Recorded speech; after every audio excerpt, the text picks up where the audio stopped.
The desolate, foggy coastline of modern Suffolk hides a physical history. Beneath these waters lies a bustling 13th-century port, a metropolis often referred to as Britain's Atlantis. Dunwich is a documented physical reality, recorded in detail within the Domesday Book of 1086. Throughout the 12th and 13th centuries, Dunwich operated as a major international trading powerhouse, exporting wool, grain, and timber across northern Europe and the Baltic region. This chart maps out the scale of that prosperity.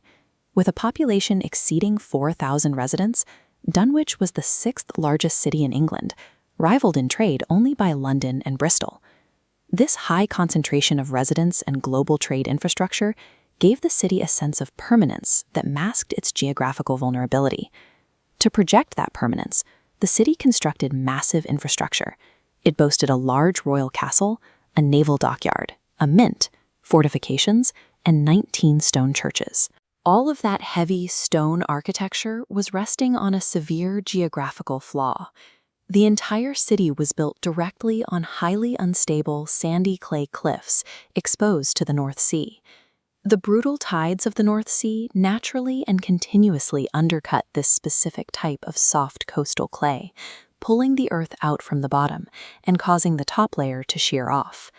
The exact coastal positioning that granted Dunwich its immense trading wealth was a geological time bomb practically designed to destroy it. The violent turning point arrived suddenly in 1286, when the Great Storm directly struck the East Anglian coast. Massive surge waves hammered the shoreline, completely tearing away the port's harbor entrance and destroying whole streets of wooden homes. The immediate death blow was economic. The massive storm silted up the River Blythe, choking off the international shipping lanes the city relied on. A second catastrophic surge storm hit in 1328. This kinetic force choked the river entirely and carved massive sections of the town's cliff face straight into the sea. Just 19 years later, in 1347, a third devastating blow arrived in the dead of night. The overnight losses from this final storm were staggering. Over 400 houses, multiple churches, and hundreds of acres of farmland were annihilated. In a span of just 60 years, sudden, concentrated climatic violence broke the structural and economic spine of a medieval superpower. What followed the storms was the creeping terror of a 500-year retreat. The sea systematically dismantled the remaining city, block by block. Generation after generation, citizens were forced to continuously retreat inland. They had no choice but to abandon their stone monuments to the encroaching cliff edge. By the 20th century, the sprawling skyline was reduced to a single surviving medieval structure, All Saints' Church, standing completely isolated on the precipice. The agonizing retreat reached its climax in 1919, when the remnants of All Saints' Church plunged off the cliff, vanishing into the North Sea. Following that collapse, the site of the sixth largest city in England was marked by nothing, save for a single tombstone left on the cliff top. The erasure of Dunwich shows the outcome of building massive stone infrastructure on a coastline that nature was actively dismantling. In 2013, a marine archaeological survey led by Professor David Sear and English Heritage set out to locate the submerged remains of the city. The primary obstacle is the North Sea itself. Heavy, suspended clay drops visibility for human divers to under 10 centimeters.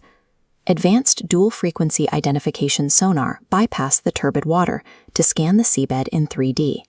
The data proved Dunwich sits remarkably preserved beneath the waves, covering a 1.8 square kilometer footprint.